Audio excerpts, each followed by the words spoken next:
the Bill and Scott Cubicle Show with Billy the Kid and Scott Pang. Cubicle Show. Cubicle Show. Cubicle Show. Cubicle Show! It's the Bill and Scott Cubicle Show. Yeah. It's the Bill and Scott Cubicle Show. Yeah!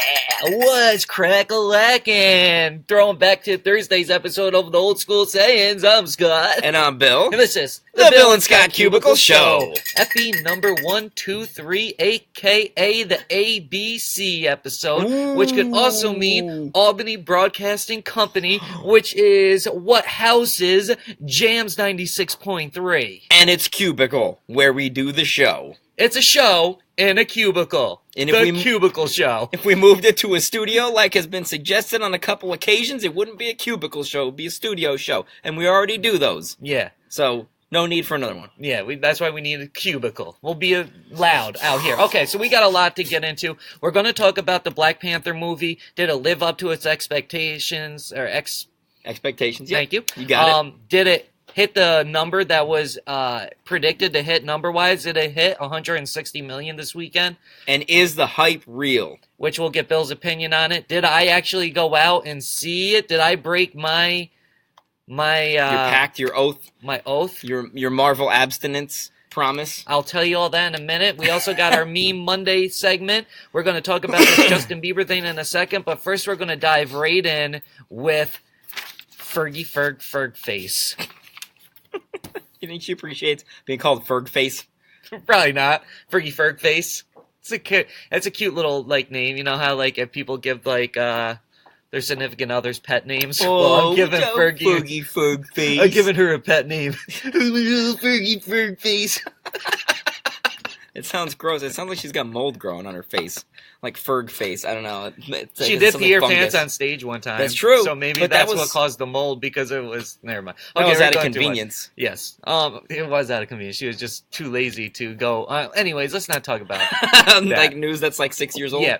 Fergie, she did the National Anthem, which I'm about to roll right now. So as this is going on, I guess we can kind of just talk. She... Basically, how would you describe her rendition yes. of the Star Spangled Banner? I would classify it as a jazzy slow jam, which is a really odd choice for the National Anthem. Go ahead. My thing is that... Oh wait, look at Steph Curry here. It looks like he's he's trying to keep it together. What's going on? I'm not sure exactly what this is, but he's like, all right, I'm on camera. I'm famous. People are gonna be looking at me, so I'm gonna maintain my composure. I know that Shaquille O Neal liked it, right? He enjoyed it. Didn't he say said something that about it was it? Sexy is what he referred to this as. Most of the rest of the world, Chance the Rapper right there's what is this? that's my favorite part. So Shaq, I guess, liked it. Everybody else didn't seem to like it. It got roasted on Twitter. Everybody was going in on it, saying all this and that. And you know what? I'm just going to stop playing this video here. Fine. Because I don't want to compete with it, talking over it. So my thing with the National Anthem is just do it. I don't like when people take it and they try to just twist and turn it and just make it their own thing. Yeah, you can do a thing or two in the National Anthem to make it yours if you're performing it. You're known for hitting a high note, hit a high note, or whatever your thing is. That's cool, but Fergie, you're not known for no jazz, slow, melody type stuff at all. You're known for my humps, my humps, my humps, my humps. I just was not a fan of it. I don't like the direction she took it in. Number one, because she's not that type of singer. Right. And you can tell that her voice isn't really that strong on this. It's a little pitchy. And as a fan of, I don't know, maybe this is wrong, but you enjoy musicals, right? Yeah. As a person that enjoys musicals, you would know if they had a strong voice or not, right? Yeah, generally speaking. And you're not a critic, but you've heard a strong voice or two, right? Right. I can tell when somebody can hit a note and when somebody can't hit a note. And I feel like maybe that's one of the reasons why she did this, because she's like, I'm not a very strong vocal performer. Let me add my own spin to it, like I'm singing in a smoky lounge room and people are knocking back drinks, which I think for the National Anthem, you let the song speak for itself. Like you said, if you want to hit that high note or noodle around a little bit and kind of make it your own. But for the most part, most people will just kind of stick to this the script. You know, like when Pink did it. If I'm going to sit down for the national anthem, I want to sit for the actual national anthem, okay? If I'm going to stand for the national anthem, I want to stand for the actual national anthem. So, yeah. That's my hot take on that. People were laughing during it. Shaq said it was sexy. But here's the thing about Shaq saying it was sexy is with all that stuff that he said about the earth being flat, and he was like, I feel like he was only halfway serious about that. I can't tell whether he's trolling or not. I feel like Shaq is like a really big troll. He might be. So maybe he's just like playing along with the joke and he's laughing at everybody who thinks that he's serious. Which would be a very Shaq thing to do. Like trying to squeeze into that little car that he did a commercial for. Yeah, or like putting out a fighting game about himself called Shaq Fu. Like that's a troll move too. Or that game was bad. So that happened. That was at the NBA All-Star game last night. They had the All-Star weekend going on. Also, they had the celebrity game, and young Quavius, he won the MVP for the celebrity game. There's a picture of him posterizing Justin Bieber. Ooh. No, he didn't dunk, but he definitely did the move and was Justin, I'm over here, not there, bro. Bam. So that happened, and Justin Bieber was there, which is one of his first big appearances because he's not going to be showing up at any award shows until his album is out and Correct. all this. So the fact that he was out and about in public was kind of a big deal for the people. Well, all this is going on, and then the news starts to come out that Justin Bieber is there's going to be a memorabilia exhibit in his hometown of Stratford, Ontario. That's going to be opening up, and they're going to begin to shop soon here. We have a poll going on at Jams963 on our Twitter. We want to know, would you go to this Justin Bieber exhibit? Yes, I'm a believer, or no, I don't believe. So just go there and let us know at Jams963 and tell us if you go to the Justin Bieber exhibit. Here's a few things going on, right? There's all type of stuff. It's going to feature running shoes to on-stage outfits to personal letters from former First Lady Michelle Obama. There's going to be a jacket that he wore when he played junior hockey. All type of stuff like this. Here's an example. So I guess this would be the shoes that he has, the running shoes, stage shoes, all that. We also have his jacket, which I just mentioned as well. Ooh, the Stratford Warriors. That's a kind of dope hometown, jacket. Is that a high school jacket? Yep. Like that. And also, here's another example. I guess these are some Teen Choice Awards from 2011. Whoa, bro. I was wondering what those were. I didn't know they were Teen Choice Awards. Yeah, so I know I'm glad that you knew them. I know they give. Well, I mean, it says Teen Choice right there on the surfboard, but I also knew that they give them out as surfboards. I didn't even notice that because they're gnarly and radical. That went way over my head. Gnarly and radical, totally. Did it hang 10 over your head? Tubular, dude. Look at this. What is he? 25, 26 years old, and he's got a museum. So I guess this museum typically receives about 7,000 visits per year, but that number is expected to increase drastically because of the Bieber exhibit. Oh, so this isn't a Bieber museum. It's an exhibit, a Bieber exhibit in an existing museum. Okay. And they will constantly refresh it with, there's 125 different Bieber places that will switch in and out with one another as it exists. Well, okay, if that's the case, then I already got him beat. Okay, it took him 25 years to get an exhibit in a museum. When I was 15 years old, they used to have this thing at the New York State Museum called Kids Collect, where they would feature kids' collections of stuff in a little exhibit in the museum. I was in that, my robot collection. Got pictures and everything. So Justin Bieber, eat your heart out. I already blazed that trail. 13 years before you. This is old news. Why are we even talking about this? Oh, wow. All right, it's me Monday. If it was a whole museum for him, I thought that fine, but no, it's just a little wing in it there. Yeah, okay. But that poll is going on at Jams963 on Twitter. Link on up and let us know if you would go to this exhibit. But concerning the exhibit, just before we move on really quick, just concerning the fact that it's just one exhibit in... Yep, memorabilia exhibit. Frankly, my dear, I don't give a damn. It wasn't really well put together, but I was trying to come up with the sentence because we were segueing out of it, and I was like, oh no, I'm missing my opportunity to diss Justin Bieber. I could have rolled that into my... here we go. Let me run it back.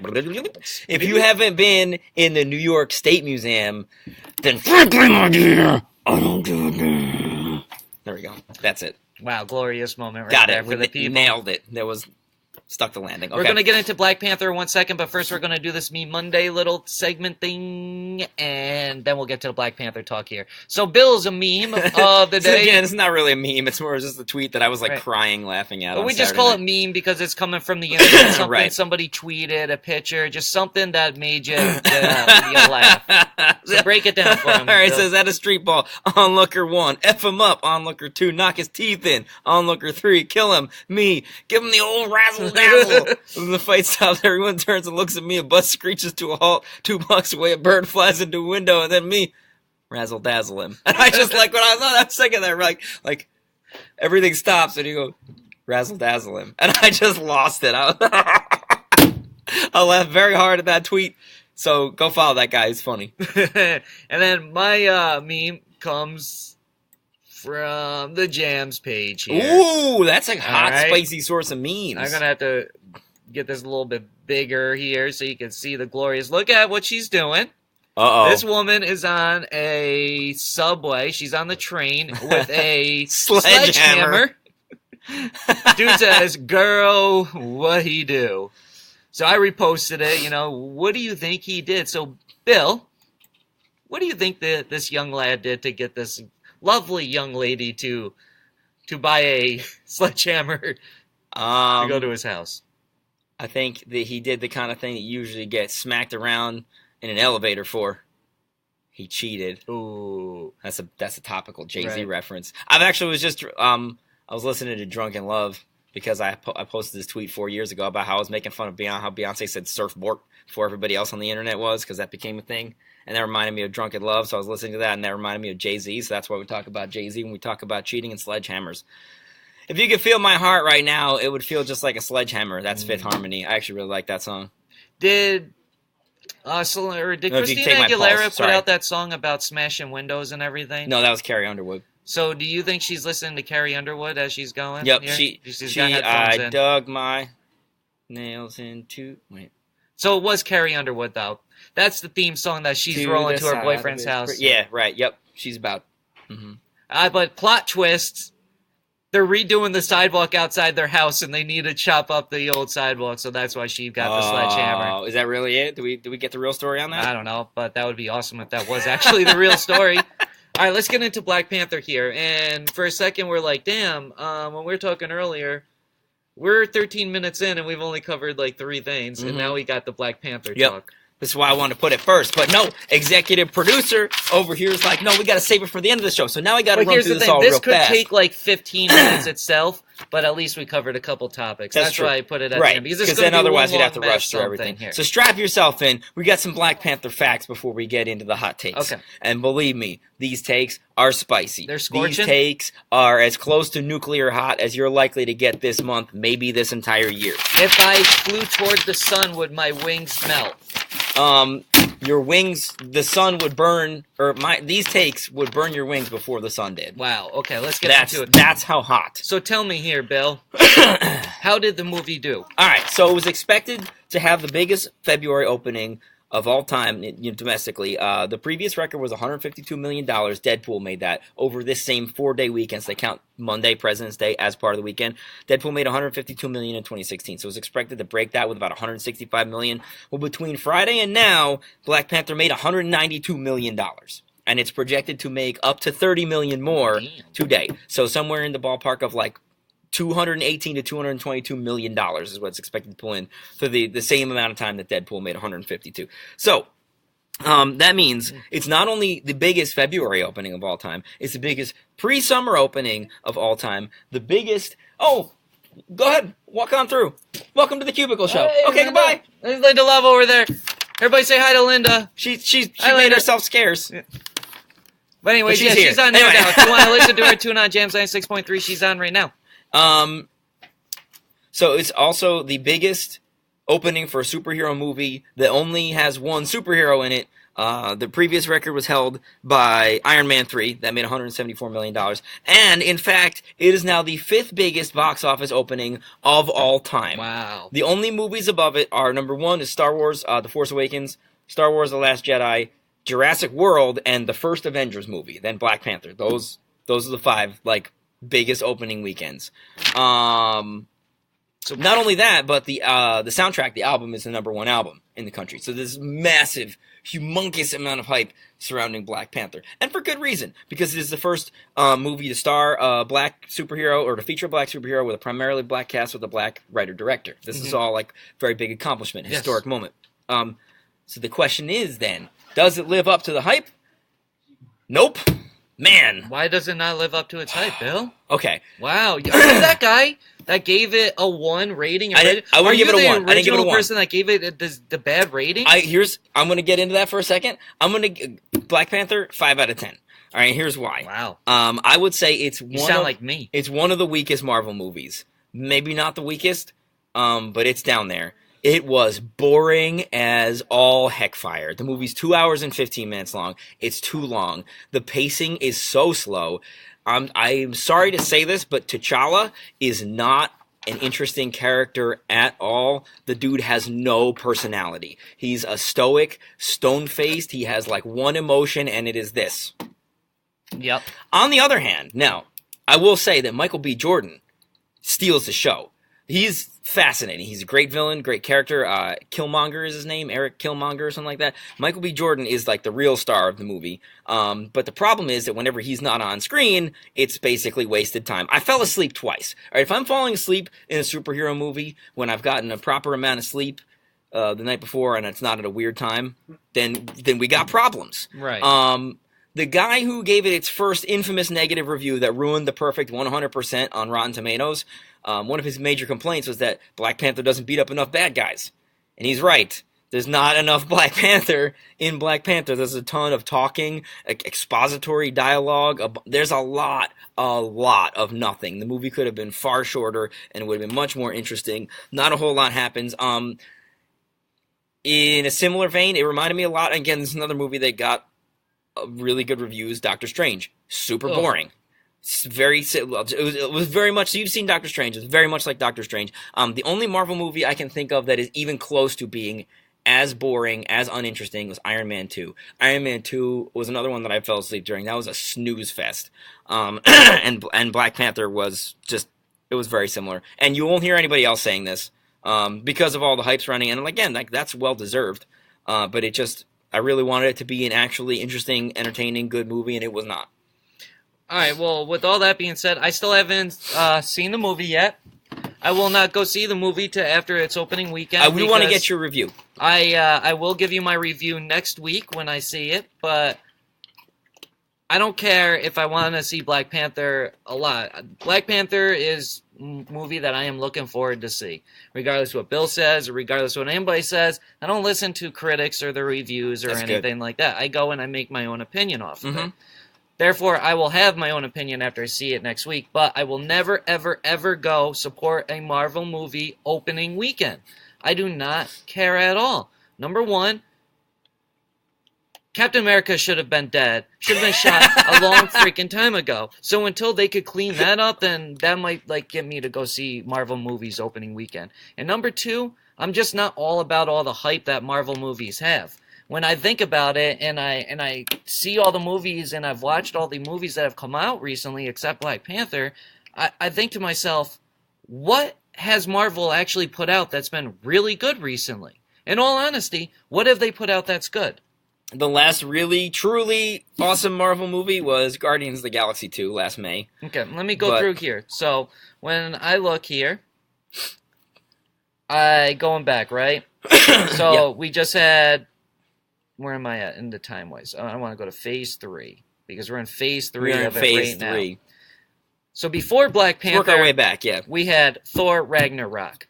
Trash. Ragnar trash. I'm so glad you agree with that, because almost nobody agrees with me. It was super goofy and really dumb. Listen, the way that they cut Thor's hair and had him be all goofy is just as bad as not killing Captain America.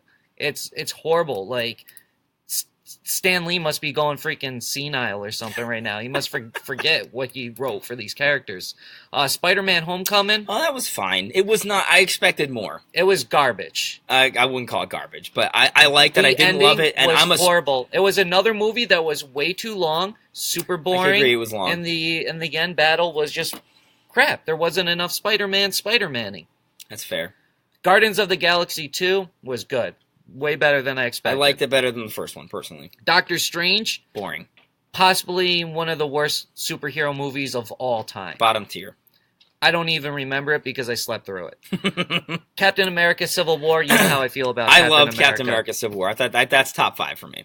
You should have been, boom, dead. All right, then I'm just going to go back a couple more real quick just because Ant-Man. Ant-Man was good. I liked Ant-Man. But I it liked still Paul wasn't Rudd. that great, though. It wasn't like, it was magnificent. It wasn't glorious. Bobby Roode wouldn't say it's glorious. Maybe he would. So yeah, pretty much I just wanted to go there because, I mean, there's other ones that we could keep going, but it's the same opinion.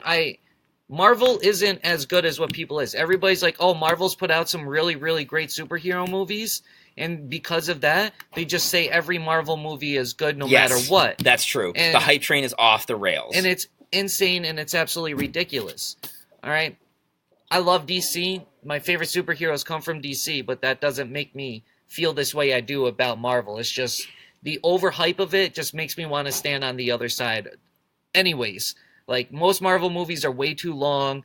The new Black Panther movie, what really like sickens me about it is that Michael B. Jordan is in it. Because what are they going to do about the Human Torch and Fantastic Four? That's not getting a sequel. And that was made by I believe it was Sony.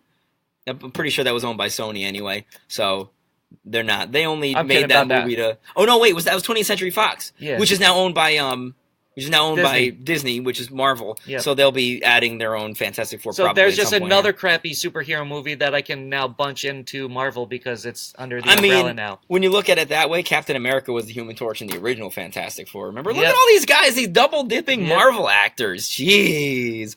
But really, for real, actually, also another cool thing about Black Panther, just so I don't take a dump on it entirely, is Andy Serkis. You could see Andy Serkis playing a human character and not just a motion capture CGI monkey, for instance. So that was neat. So I'll have my opinion next week on it. I'm looking forward to it. Because there's so many, like, everyone is talking about how amazing it was, and I don't know what movie they saw. I have no problem admitting if it's awesome, because, like I said, I like Guardians of the Galaxy 2, and I did not like the first one at all. But if you thought Doctor Strange was boring, I'm willing to bet you're going to think this is boring, too. Probably. So that's what we call in this business a tease to next week. So, wow. Stick around. With that being said, that's it for this week's episode, or today's episode of the Cubicle Show. You want to throw in anything else real quick? No, I think we covered everything. But thank you for asking. All right, well...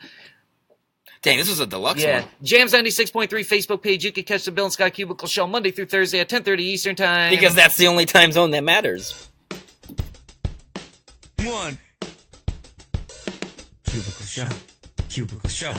Cubicle Show. Cubicle Show! That's what I'm talking about, boy! Bill and Scott Cubicle Show. Yeah? Bill and Scott Cubicle Show. Yeah! Bill and Scott Cubicle Show. It's the Bill and Scott Cubicle Show. It's the Bill and Scott Cubicle Show. It's the Bill and Scott Cubicle Show. Cubicle Show. Cubicle Show. Cubicle Show. Cubicle Show. Not a rectangle show. Not a triangle show. Not a pyramid show. It's a Cubicle Show. Bill and Scott Cubicle Show. Yeah.